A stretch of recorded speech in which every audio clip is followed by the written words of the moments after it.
केदरी के बनवा में सिकिया न डोलई है आनंद बनवाना।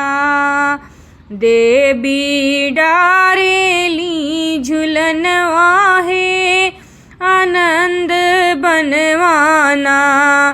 झूलत झूलत मैया लोटई पोटई लागी है कि गिरी गईले ना है कि गिरी गईले ना। उनके माथे के बिदियावा है कि गिरी गईले ना। होई दास बीर देवी खुलई दादू कनिया है गढ़ाई देवैना हे गढ़ाई देवैना। तोहरे माथे के बिदियावा है गढ़ाई देवैना। झूलत झूलत मैया लोटई पोटई लागी है कि गिरी गईले ना है कि गिरी गईले ना। उनके नाके के नथियावा है कि गिरी गईले ना। होई दास बीर देवी खुलई दादू कनिया है गढ़ाई देवैना हे गढ़ाई देवैना। तोहरे नाके के नथियावा है गढ़ाई देवैना।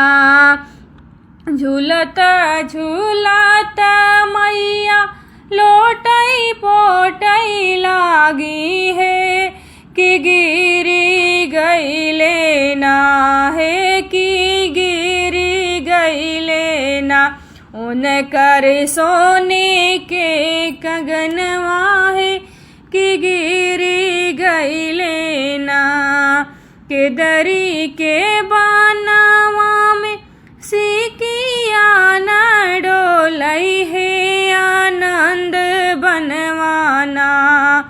देवी डारेली झुलनवा है आनंद बनवाना। होई दास बीर देवी खुलई दादू कनिया है गढ़ाई देवैना। तोहरे सोने के कंगनवा है गढ़ाई देवैना। झूलत झूलत मैया लोटई पोटई लागी है कि फाटी गईले ना। उनकर हीरा जड़ल चुनरिया है कि फाटी गईले ना। होई दास बीर मैया खुलई दादू कनिया है कि किन्ही देवैना हे मंगाई देवैना। तोहरा हीरा जड़ल चुनरिया है मंगाई देवैना। केदरी के बनवा में सिकिया न डोलई है आनंद बनवाना।